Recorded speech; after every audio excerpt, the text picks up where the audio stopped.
So I'd like to start the hearing by calling on the presentation from Ontario Power Generation as outlined in Commission Members Document 15H 8.1 and H 8.1A. I understand that Mr. Glenn Yager will make the presentation. Over to you, sir. Good afternoon, President Binder and members of the Commission. My name is Glenn Jager, OPG's Nuclear President and Chief Nuclear Officer. I've worked for OPG and OPG's predecessor company, Ontario Hydro, for the past 34 years at both sites, and have held various positions, including being certified as a shift manager, Director of Operations and Maintenance, and most recently Site Vice President at Pickering Nuclear Generating Station, and now the Chief Nuclear Officer. As head of OPG Nuclear, I am responsible for ensuring our nuclear plants are operated to the highest standards and that safety remains our #1 priority.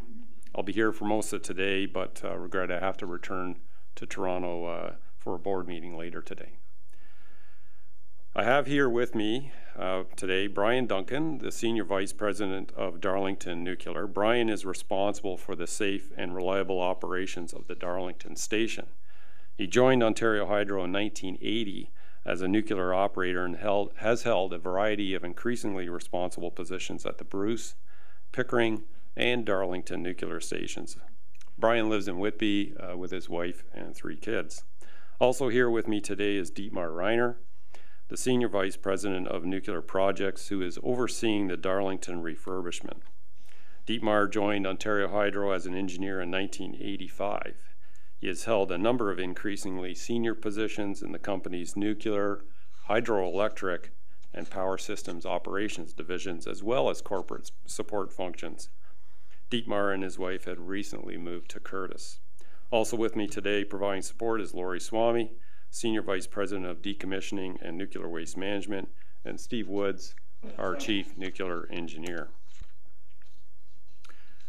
We're here today in support of our request for a license renewal of the Darlington station, which expires on December 31st, 2015, and we've requested a renewed license term for 13 years.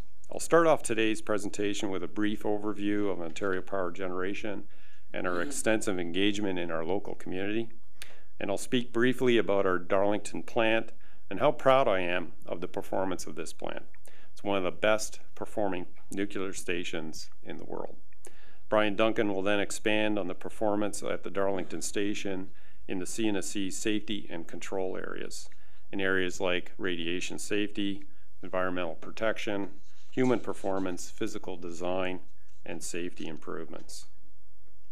We will show that our performance to date and the programs we have in place will ensure performance is maintained at a high standard throughout the next license period. Dietmar Reiner will then provide an overview of our current refurbishment activities, the facilities we're constructing, the scope of the work, and the timelines involved. This timeline is at the heart of our request for a 13-year license. We believe a 13-year license is the safest way to manage refurbishment. It would allow all 4 Darlington units to be refurbished under the same set of regulatory requirements, and that would improve nuclear safety through consistency and configuration management between the units. And finally, I'll wrap up the presentation with a brief summary. We have a few short videos throughout the presentation that I hope you'll find both informative and useful. The Darlington nuclear station forms part of the backbone of the electricity supply to Ontario, Canada's economic engine. Along with Pickering and Bruce Power, nuclear provides Ontario with about 50% of its power. This power is reliable, it's affordable, and it's one of the lowest greenhouse gas emitting sources of power available in Ontario and worldwide. Not only that, the Darlington station was the first station outside of the U.S. to be recognized by its industry peers as one of the top performing stations in the world, and the first station to receive that recognition for 2 consecutive evaluations. For these reasons, nuclear power from Darlington will continue to supply Ontario for decades to come, and we continue to invest in the station to ensure its ongoing safe operations. At the heart of this is our investment in the midlife refurbishment of the station, one of the biggest infrastructure investments in Canada, and one of the most important. It's an investment we have been planning for years, and one that will take many years to complete. It will start in October of 2016 and finish in 2028. Once complete, though, the refurbishment of Darlington will continue to provide our children and our children's children with 20% of their electricity needs. Operating a major nuclear generating station alongside the largest project in our company's history requires a great deal of planning and oversight. We spent 6 years planning and benchmarking this refurbishment, which Dietmar will go through in more detail. Our benchmarking has shown that the real key to success is teamwork. As Chief Nuclear Officer, I'm responsible for the performance of the team in ensuring the safe operation of the plant and execution of the refurbishment program. In order to ensure this, we've recently reorganized. Today, the entire nuclear organization, from operations to projects to engineering, operate under a single nuclear management system and the president of OPG Nuclear. What that means is one engineering change control program, one nuclear safety program, one team, and one goal. As you know, no team can succeed without the support of those around them. Without the support of communities around us, we wouldn't be one of the top performing stations in the world, and we wouldn't be about to start refurbishment, and we wouldn't be requesting a 13-year license. The Darlington station is located in First Nations territory, and OPG acknowledges the Haudenosaunee, Mississaugas, Ojibways, and the Huron. The waste produced at Darlington is stored in the traditional territory of Saugeen Ojibwe Nation. We are committed to maintaining and growing our relationships with them and 9 other First Nations and Métis communities that have shown an interest in our nuclear operations. This is in keeping with our First Nations and Métis relations policy that sets out objectives for respecting Aboriginal rights and interests and developing relationships and partnerships. As an example, we're leading a partnership with Aboriginal communities, industry, and unions to identify job opportunities in the region and build job skills among Aboriginal members to fill those jobs.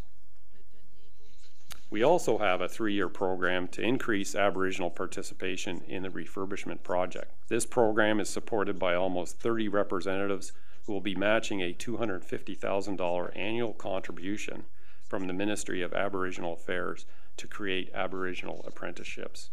At a more fundamental level, we meet regularly with Métis and First Nations to consult on issues and concerns and to work on common areas of interest.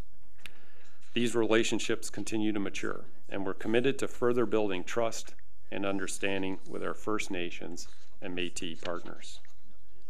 The understanding and support of First Nations and Métis is fundamental to another Darlington license that we need to operate to, and that's our social license, or the ongoing approval of the community and other stakeholders for our current and ongoing operations. This is not something we can get by appearing every 5 or 13 years. It requires a daily commitment. It means being part of the community, sharing its values, and supporting what matters to the community and to ourselves. In Clarington, that means meeting regularly with elected representatives and community members. It means joining organizations and boards, and partnering with dozens of environmental, educational, and community building groups. We believe in giving back to Clarington to improve the quality of life for the duration of our operations and beyond. It's a commitment we take seriously and that we demonstrate every day through our support of the community's safety and environmental causes, among others. Because employees like me don't just work in the region, we live there as well. Another part of our commitment to the community is through sharing information about our operations. We recognize that nuclear power remains mysterious to most outside the industry, and that the Darlington station is largely separated from the community by fences and large berms. Key to our social license is understanding, and we work with the community to understand what information they would like to receive and how they want to receive it. And so we've developed multiple vehicles, from toll-free numbers to one-on-one briefings, to help the community understand our operation and any impacts it might have. Our visitor center at the Darlington Energy Complex doubles as a community meeting place, and our annual open doors events have attracted over 5,000 visitors in the past 2 years. Our last open doors event in June allowed visitors to tour through the reactor mock-up facility and the Darlington site. The feedback was overwhelming. And what it showed me was that the social license can go beyond simple approval of our operations. The community members that showed up were more than just passive supporters. They were advocates for the project, vested in the future of Darlington as much as we are. And there's a short video from that event that we have.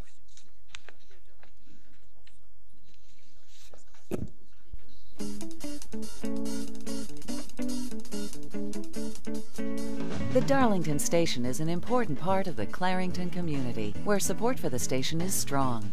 80% of Clarington residents have a positive impression of the station and support the refurbishment of Darlington Nuclear. OPG provides the community with regular updates on emergency preparedness, station operations, environmental topics, and current events in many ways, including newsletters, presentations, websites, and face-to-face meetings. OPG has conducted over 100 tours of the mock-up facility and has hosted public open houses where over 5,500 people have attended. Well, yeah, it's a nuclear reactor mock-up. It's pretty awesome. I didn't expect it to be this accurate and this big. It's way bigger than I thought. It's high-tech. We had no idea compared to whatever we saw on TV, so this is really, really cool. I wasn't expecting this when I first came in. I thought we'd just be reading about the reactors and whatever is happening, but then we got to see this real-life example about what is inside of each of the units. It's closer you're ever going to get to a reactor, and it's the real thing. I'm visiting from England and we come to see relatives. I'm very pleased from what I see. If this is world standard, then, you know, I feel a bit more comfortable about it. It reaffirmed my stance on it, that I think it's one of the best power generation techniques used. You know, clean, safe power, and you know, lots of jobs for local communities. So I'm a big fan of that idea. It's important. It's part of our future of Ontario for electricity, right? Yeah, we support the renewal of license. I assure that if OPG were to continue operating in high standards and being a world-class facility, that shouldn't be a problem to extend their license. The support of the community is the result of years of safe operations, but it is also because of the open dialogue the station has with the local residents, First Nations and Métis communities, as well as business and community organizations.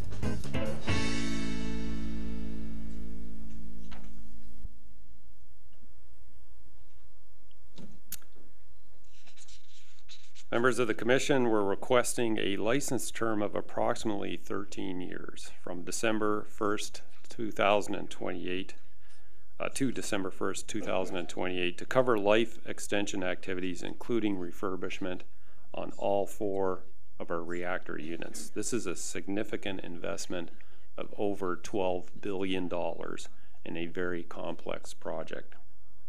Our Commission member document outlines why we conclude a 13-year license term is necessary, acceptable, and appropriate. Now, I'll highlight a few more of the more important points.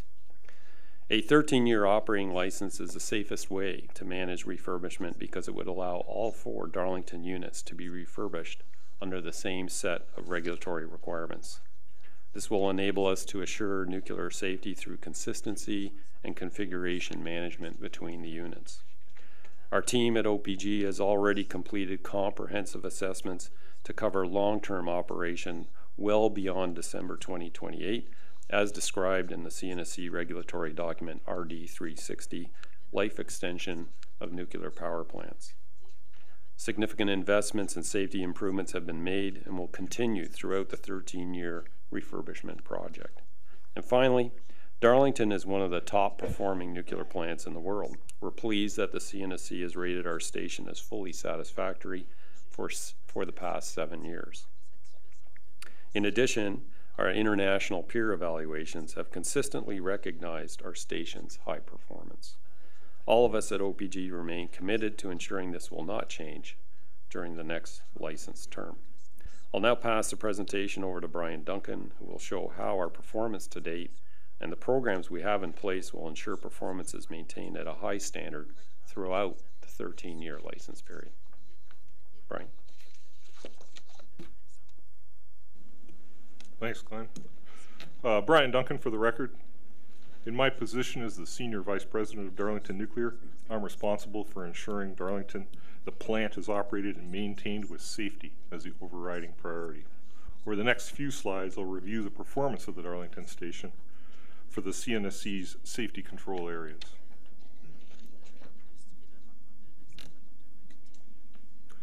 I'll start off by saying that across our nuclear fleet, safety is our core value. It underpins everything we do at our stations. Safe operations are at the heart of our social license and of our operating license. Our operations at Darlington continue to result in some of the best safety performance in Canada and among all nuclear power plants worldwide. Over the last licensing period, there were no radiation exposures at Darlington that exceeded our own dose limits, and our public radiation dose is just a fraction of the regulatory limit.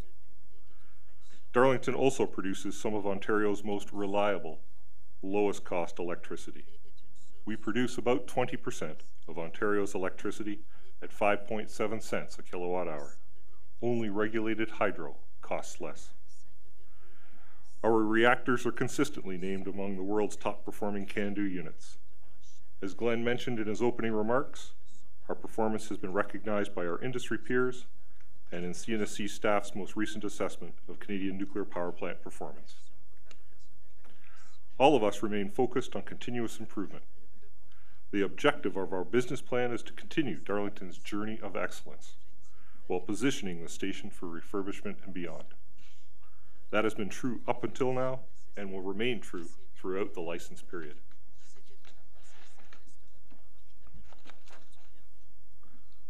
We're proud of our safety record and work hard to maintain a safe work environment.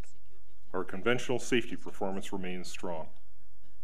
Darlington's all-injury rate has been better than target since 2010, and we recently achieved 5 million hours without a lost time accident. Although I'm pleased with that achievement, I'm not satisfied.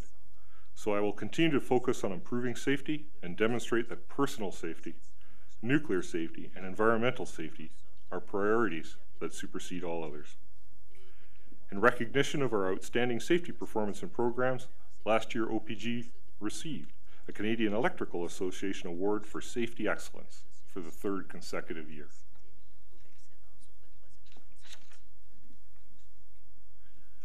With respect to radiation safety, over the licensing period, there were no radiation exposures at Darlington that exceeded regulatory or our own much more stringent administrative dose limits. Collective radiation exposure is an industry standard measure. On an average over the last 3 years, our performance is significantly better than the CANDU industry standard. We attribute this success in a large part to our people and the programs and equipment they have developed to minimize radiation exposure. Some highlights include tritium dose reduction by innovative plant equipment alignments and the use of portable dryers, an industry best program for alpha hazard classification and control, a 4-fold reduction in reactor face dose rates during outages was achieved by installing a combination of overhead shielding canopies and end-fitting shielding tiles. The use of remote real-time gamma and tritium monitors during outages has also reduced dose by minimizing the need for people to enter containment and manually perform routine gamma and tritium surveys.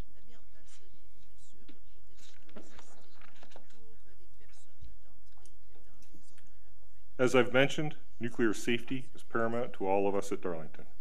Central to this is the defense in depth concept, where multiple overlapping engineered, administrative, and people-based barriers are in place to protect the public, environment, and plant personnel.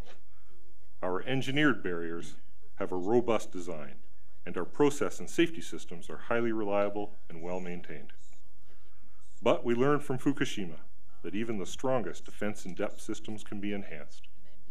We've taken the key lessons learned from that event and incorporated changes to further enhance our nuclear safety. Of particular note, we've implemented emergency mitigating equipment, or EME, which is a mobile and flexible means of providing cooling water to the reactor following a beyond design basis event or severe accident.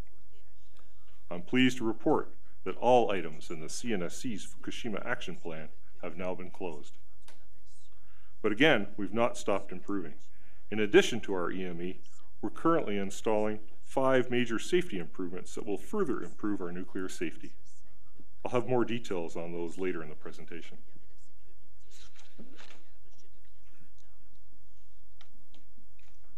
Our performance is also strong in all areas of environmental protection.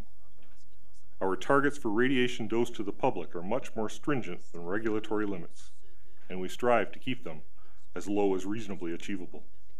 To date, the public radiation dose from Darlington remains a fraction of 1% of the regulatory limit. We were the first nuclear generating station in North America to achieve environmental management system compliance with ISO 14001 environmental management. Our environmental monitoring programs in the vicinity of Darlington assess the impact of operations on the environment and human health. Annual results are made available to our community and the public on our website. In June of this year, Fisheries and Oceans Canada issued a Fisheries Act authorization for continued operation of the Darlington cooling water system. As part of our environmental assessment follow-up program, we will be monitoring the effectiveness of our mitigation measures. Darlington is also certified by the Wildlife Habitat Council under its Wildlife at Work program and is a repeat recipient of the Corporate Habitat of the Year Award for a comprehensive wildlife habitat management program.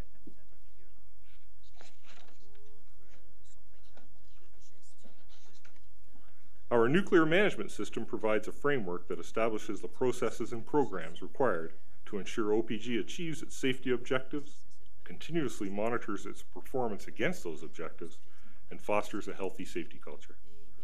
Darlington is compliant with CSA Standard N286, management system requirements for nuclear facilities, and will be transitioning to the new version by the end of this year. Internally, we have a well-established corrective action program incorporating self-assessments, benchmarking, and independent audits. Industry peer reviews are also regularly performed at all of our nuclear stations. We periodically evaluate our own safety culture to recognize positive attributes and to identify areas for further improvement. A station-wide assessment conducted at Darlington this year concluded there was a healthy nuclear safety culture, a healthy respect for nuclear safety, and that nuclear safety is not compromised by production priorities. One of our goals is to continue this high level of industry-recognized performance while also taking the opportunity to learn from others' best practices.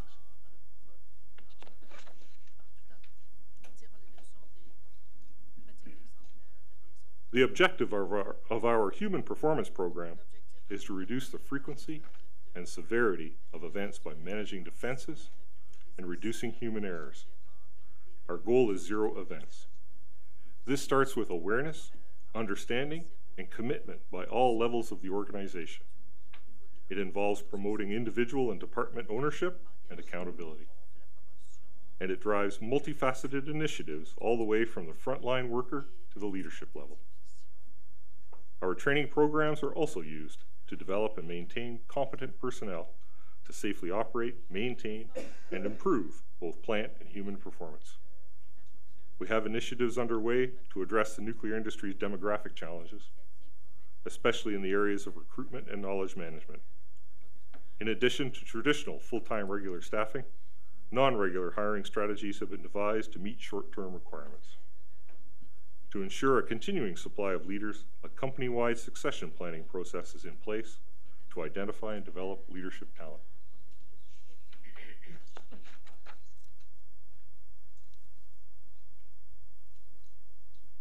Darlington has a proven track record of safe and reliable operating performance. Our operations program ensures the safety of the public, environment, and plant personnel. It also ensures high levels of equipment reliability during both normal operation and accident conditions. This program establishes safe operating practices and processes within all of our facilities. It provides our operators the ability to ensure facilities are operated in compliance with the reactor operating license, the operating policies and principles, safe operating envelope limits, and other applicable regulations and industry standards. In the case that reactor operation deviates from normal, Darlington has abnormal incident manuals, emergency operating procedures, emergency mitigating equipment guidelines, and severe accident management guidelines. One of the best indicators of operating performance is force loss rate. This indicator reflects the overall effectiveness of our operating and maintenance programs. Over the past several years, the 4 units at Darlington have operated with a low FLR. During the current licensing period, all Darlington units operated with a minimal number of unplanned transients and reactor trips, another strong indicator of operating performance.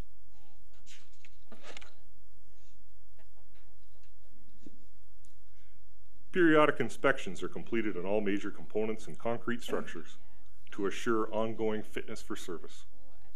Component and equipment health is evaluated and trended by means of technical evaluations, inspections, maintenance, and testing in accordance with licensing codes and standards. Major components such as fuel channels, feeders, and steam generators have specific life cycle management programs. These plans are communicated to CNSC staff regularly. We are actively leading the industry on the fuel channel life management project, as well as other fuel channel research and development activities. We are confident that Darlington fuel channels will be safe to operate with margin until each unit comes out of service for refurbishment. CNSC staff have concurred with our position that the Darlington fuel channel components are safe to continue operating to at least 235,000 effective full power hours. As you can see on the slide, this easily meets our needs. Regarding concrete integrity, which has been a topic of interest in previous public hearings, the inspection results from each unit's concrete containment structure inspection campaigns are compared to previous results. No significant changes were observed, and the structures were confirmed to be performing as expected.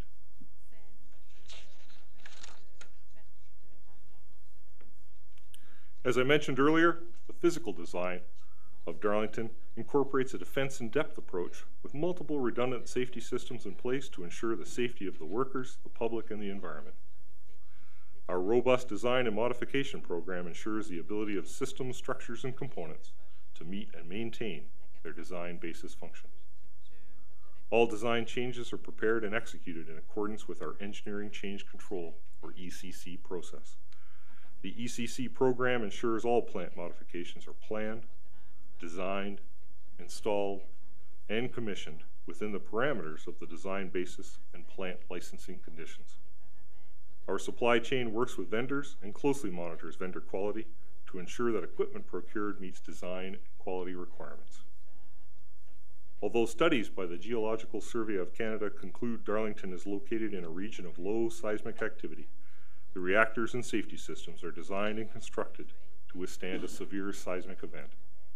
As such, a seismic event is a design basis event, and we have dedicated equipment, systems, and procedures for ensuring safe reactor shutdown and continued fuel cooling.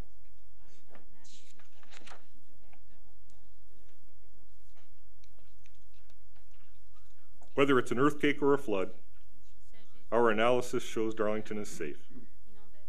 We've conducted a comprehensive safety analysis of Darlington, and it has shown the likelihood of a serious accident remains very low. Nonetheless, we will continue to invest to further improve the safety of the station through the implementation of emergency mitigating equipment and safety improvement opportunities. These physical improvements to the plant have been incorporated into the Darlington Probabilistic Safety Assessment, or the PSA. This assessment concludes there is a low public risk and the risk is reducing further. Even in the event of a nuclear incident, our investments would significantly reduce the consequences.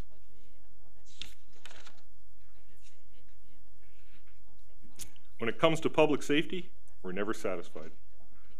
Following the Darlington refurbishment and continued operation environmental assessment in 2012, the following 5 modifications are being installed at Darlington to further improve public safety. We're adding a 3rd emergency power generator, a new containment filtered venting system. We are enhancing our powerhouse steam ventilation system, an improved shield tank overprotection system, and a new emergency makeup to the heat transport system. These large capital investments will help make a safe plant even safer.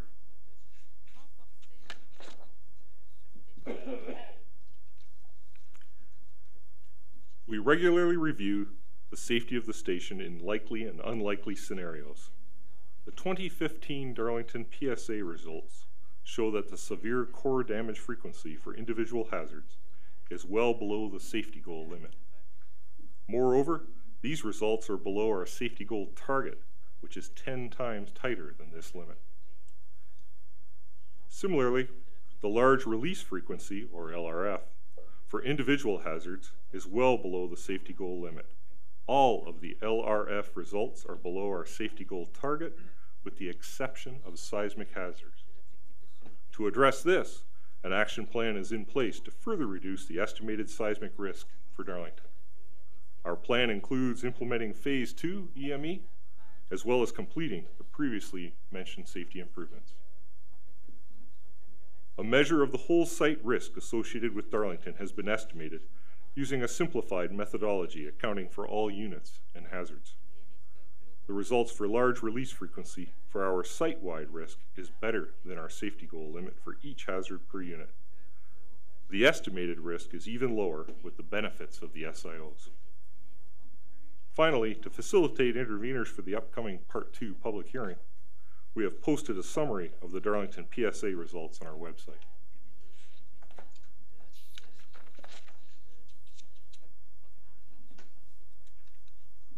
While our goal is accident prevention, we remain prepared in the event of an emergency. Our readiness to respond to a beyond design basis event has been recognized as industry leading, and our emergency plans have been practiced and integrated with all levels of government. In addition, emergency mitigation equipment is available at both Darlington and Pickering. Procedures are issued, staff are trained, and our response has been practiced in a number of drills and exercises. In accordance with provincial requirements, outdoor public alerting sirens and indoor phone alerting systems are operational in the municipality of Clarington and are tested on a regular basis by the region of Durham. We're also participating in a wireless public alerting service research and development project that will introduce emergency cell broadcast technology to Canada. A trial is planned in the region of Durham next year.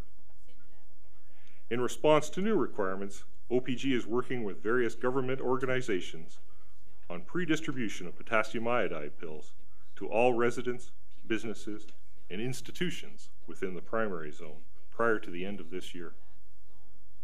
In addition, potassium iodide pills will be made available to residents within the secondary zone. A media and communications plan will be implemented to support the initiative. Some of that is what I have here. Our biggest test of emergency preparedness took place in 2014. In May, we led the execution of the Exercise Unified Response, where more than 1,000 participants from 54 federal, provincial, municipal, and non-government agencies participated over the course of 3 days. The results demonstrate that there are robust emergency plans in place at all levels to deal with a nuclear emergency. Further enhancements to those plans are being implemented as part of the lessons learned. The following video will provide a better overview of the 2014 Exercise Unified Response and the emergency mitigation equipment.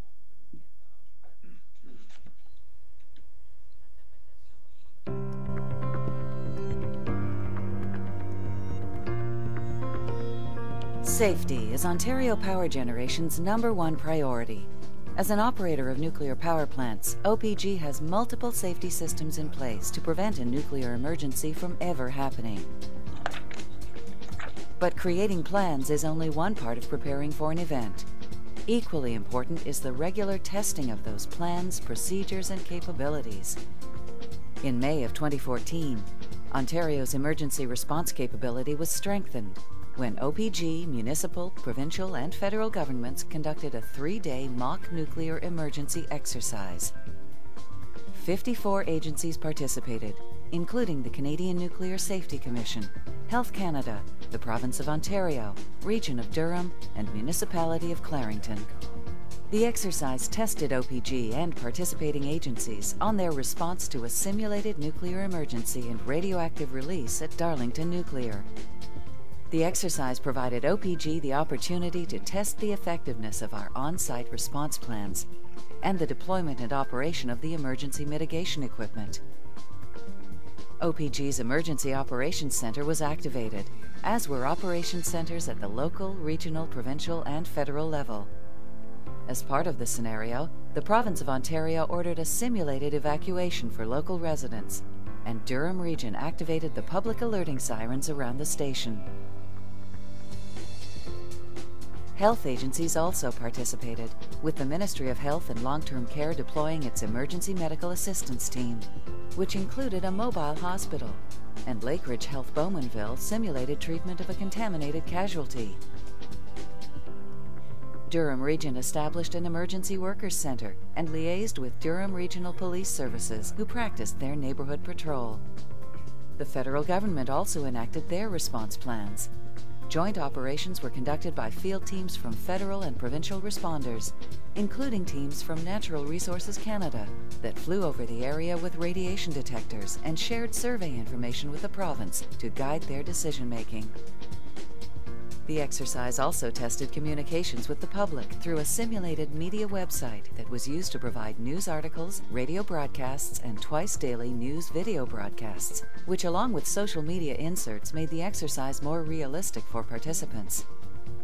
OPG created press releases and emergency bulletins that were posted and shared with other organizations to ensure coordination of public messaging.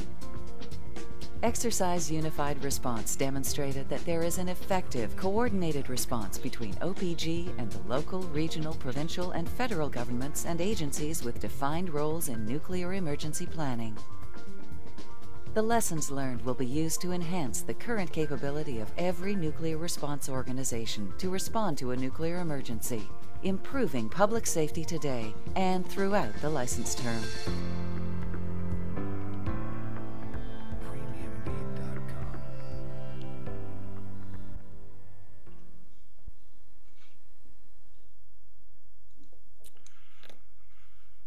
Darlington has a security program that complies with the CNSC regulatory requirements for ensuring safe and secure station operation. A wide range of state-of-the-art security equipment is deployed around and throughout the Darlington site. Performance testing program exercises are routinely executed to assess the integrated response capabilities of our nuclear security armed and unarmed elements against adversaries equipped and performing within the design basis threat. We also have an off-site response arrangement with the Durham Regional Police Service.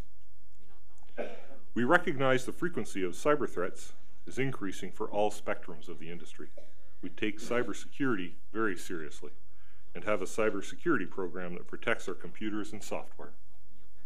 The computers used for control and monitoring of our units are segregated from external sources and are therefore protected from external attacks.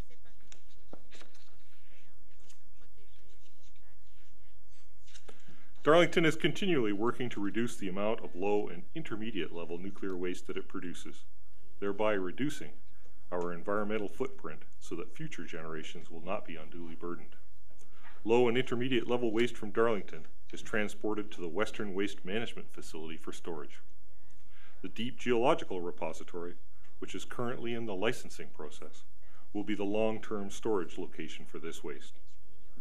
Darlington has 2 irradiated fuel bays for storage of used nuclear fuel until it can be transferred to dry storage containers for interim storage at the Darlington Waste Management Facility. We account for each and every fuel bundle stored at Darlington. The Nuclear Waste Management Organization, which was established by the federal government, is developing plans for the long-term disposal facility for used fuel. When this comes into service, used fuel will be transferred from the Darlington site to this new facility. Planning for the eventual decommissioning of Darlington is an ongoing process. The preliminary decommissioning plan is the proposed plan for the eventual decommissioning of Darlington and was prepared in accordance with CNSC and CSA requirements. OPG's financial guarantee ensures that the full costs of future decommissioning will be covered by investments being made during the operation of the plant.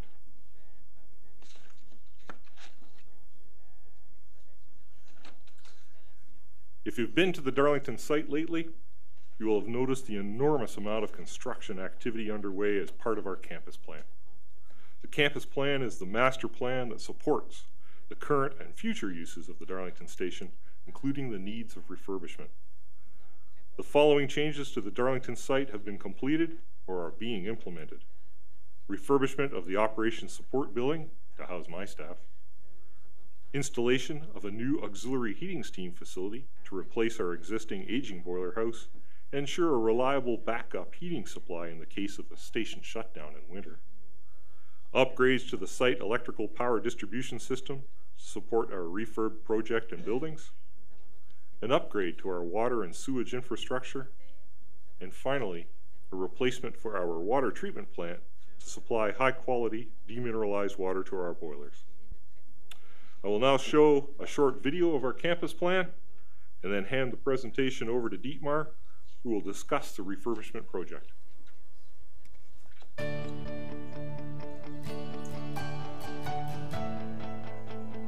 OPG is making several infrastructure improvements to support the refurbishment of Darlington Nuclear and 30 more years of operation. These improvements are part of our Campus Plan project. The Campus Plan project includes infrastructure upgrades around the site in preparation for an additional 30 years of operation to 2055, such as a new maintenance building, new auxiliary boilers, and the expansion and upgrading of the OSB building. Additional projects support continued improvements as well as the refurbishment project. These projects include improvements made to the Holt Road interchange to facilitate workers getting to and from the station, a new vehicle security screening facility, as well as upgrades to water and sewer infrastructure. Campus Plan projects also include prerequisite work for the refurbishment of Darlington, including construction of the D2O storage building, the refurbishment project office, retube and feeder replacement support building, and electrical power upgrades. In total, these and other Campus Plan projects will employ approximately 300 engineers, 500 tradespeople, and 2,500 building trades jobs through to completion. Completion of the Campus Plan infrastructure projects is another step towards ensuring Darlington will continue to safely and reliably produce electricity for another 30 years.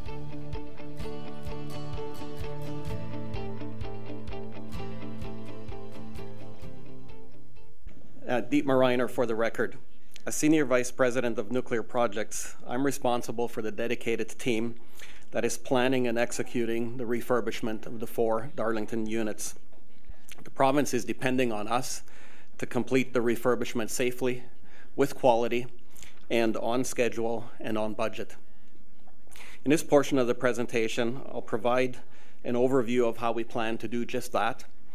And that's also outlined in our commission member document. And I'll talk about how the project timelines would benefit from a 13-year license. OPG's nuclear plants use CANDU technology. All CANDU reactors require mid-life refurbishment of their key components after 25 to 30 years of service. Darlington has been operating for more than 20 years now, providing safe, clean, and reliable baseload electricity for the people of Ontario, and it is nearing its midlife point.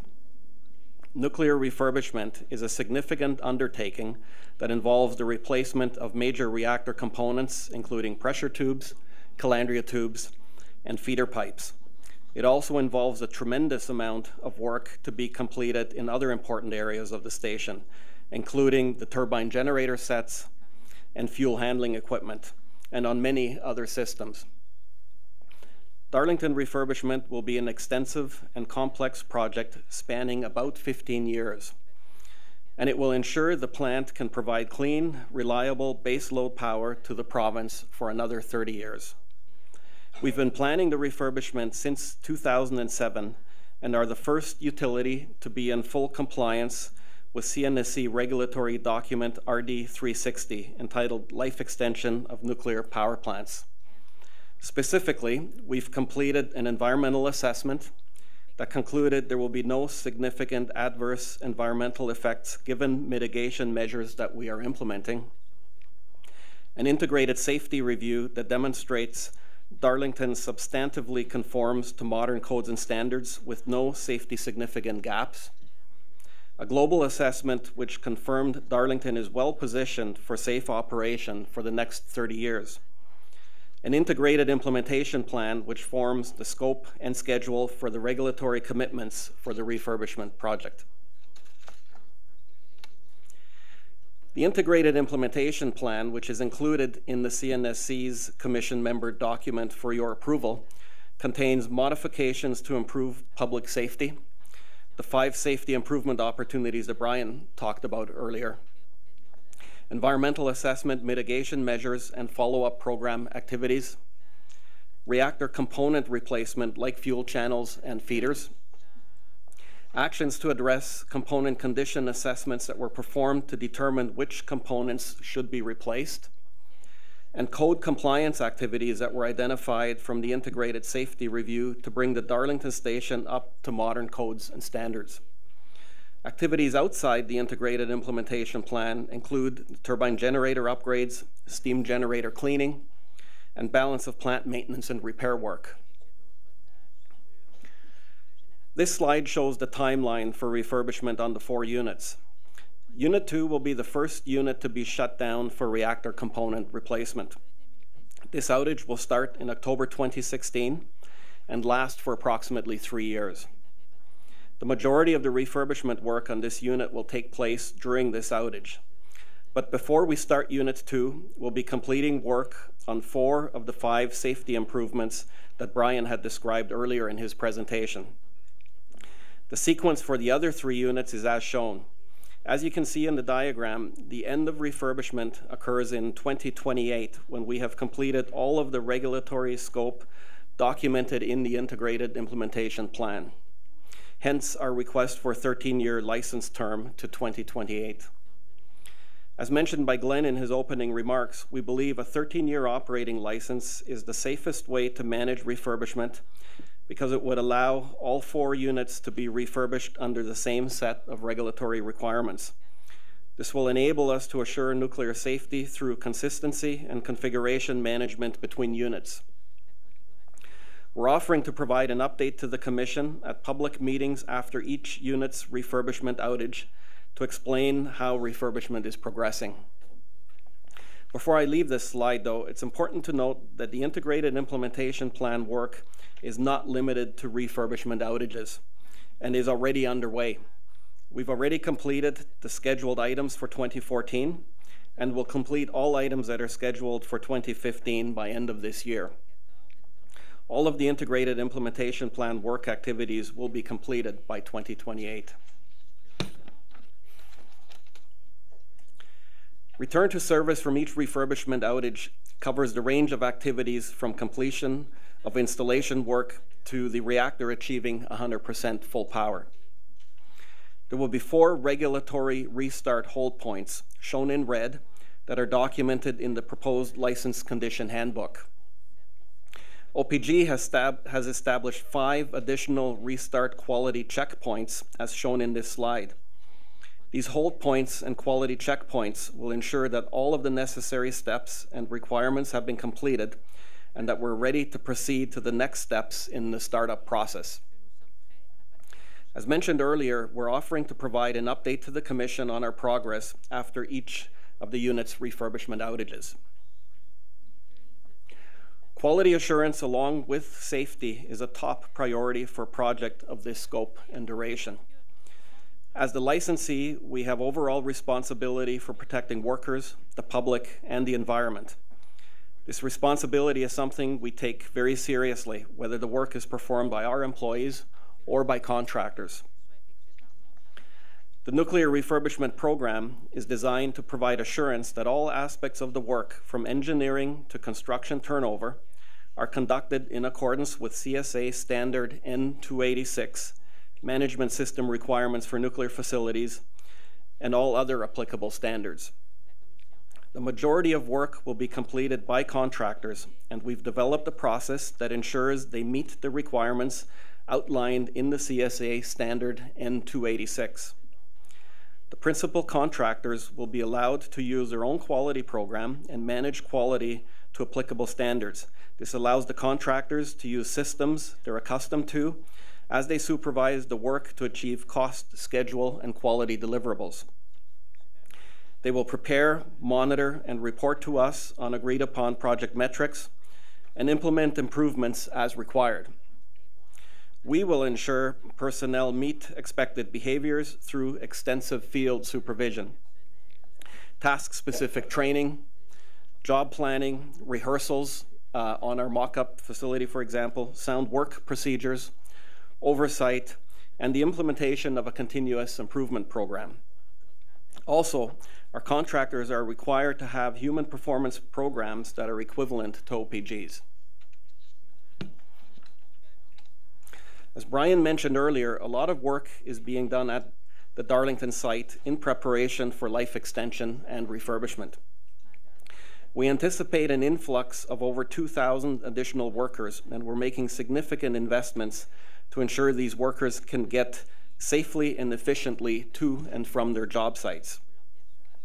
Key to this is the new Darlington Energy Complex, which houses 3 functions, including a worker onboarding center, where contract workers will complete training and qualification to work in a nuclear environment, a mock-up and training facility which provides workers with real-life training and rehearsals before critical work tasks begin on a reactor face, and a warehouse for component storage, material staging, and pre-assembly.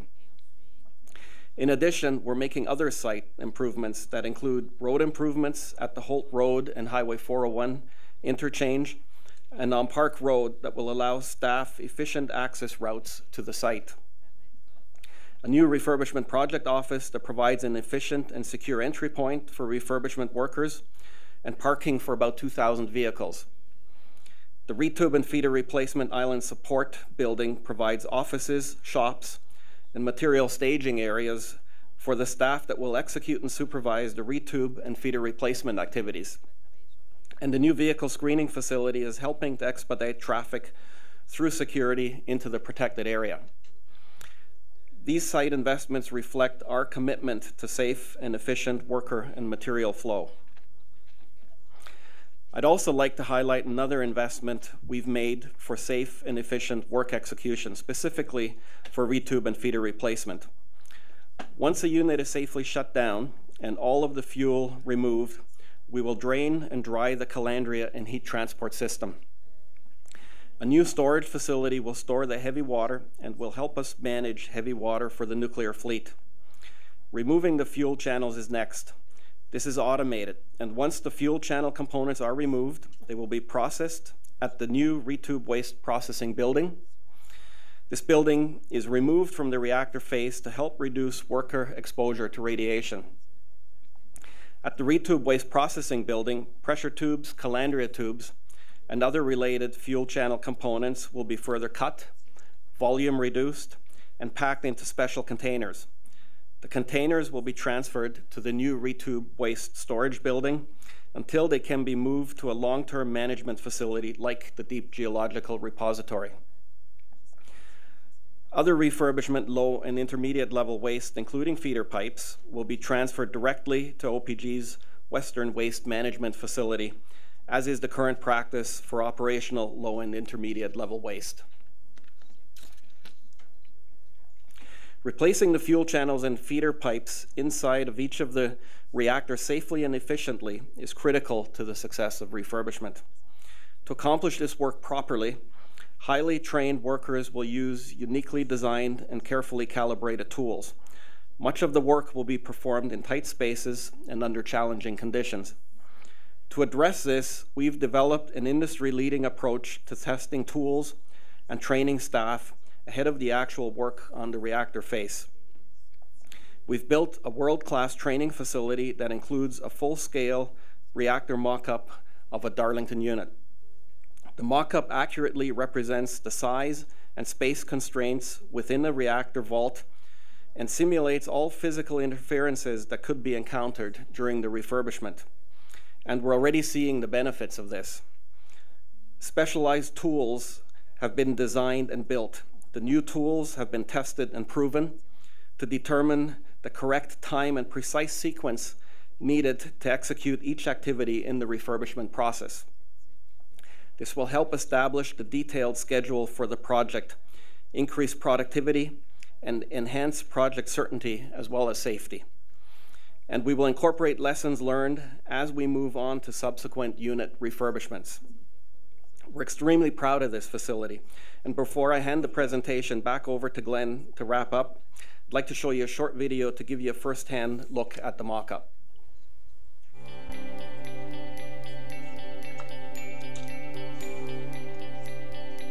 Ontario Power Generation's state-of-the-art training facility inside the Darlington Energy Complex houses a full-scale mock-up of a Darlington reactor. This is a technologically advanced facility where staff are training for the biggest project that OPG has undertaken.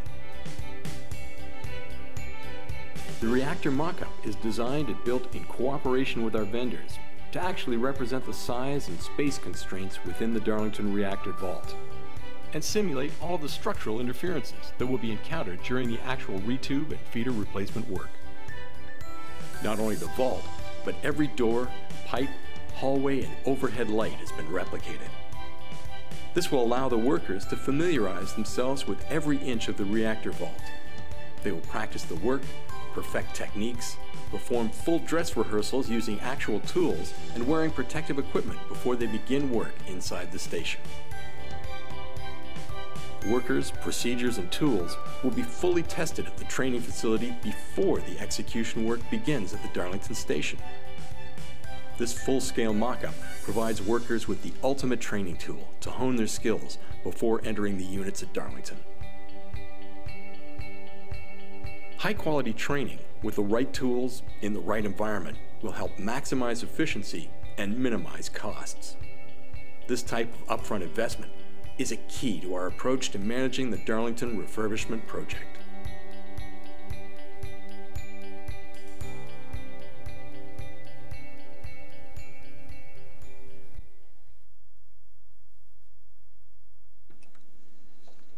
Glenn Jager again, once again for the record. To summarize, I hope this presentation has given you some sense of why Darlington is one of the top performing nuclear stations in the world. It's been recognized for outstanding performance by some of the most prestigious organizations in the industry. Its reactors consistently rank among the top performing CANDU units globally. It's been a leader in the development of innovative maintenance and operational processes like the 3-year outage cycle. Plus, it generates roughly 20% of the electricity annually consumed in Ontario, which is enough power to serve a city of 2 million people. Throughout its lifetime, it's produced over 500 terawatt hours of energy, all of it virtually free of emissions, contributing to smog and climate change. That is a tremendous amount of power. Even with this high performance, we have continued to improve and invest in the station. All of this makes the station a great candidate for refurbishment and one of the province's best performing and most important infrastructure assets. We believe that our strong performance, our safety culture, our operating performance, our continuous improvements and innovation, and finally our community support all make us qualified to continue operations to December 1st, 2028. We've made provisions for the protection of the environment, the health of workers and the public, and our international obligations. A 13-year license will allow OPG to complete a periodic safety review and a license renewal with all units completed to the same configuration at the end of refurbishment. A 13-year license allows us to operate under a consistent licensing basis throughout the project. Operations staff are trained to execute a plan to completion which maximizes safety. The safest place to be is on the plan, not changing the plan midstream. This is a complex project managing multiple configurations throughout the life of the project, and it's essential that a consistent licensing basis exists throughout this period. A 13-year license is the best and safest approach. Thank you. Thank you.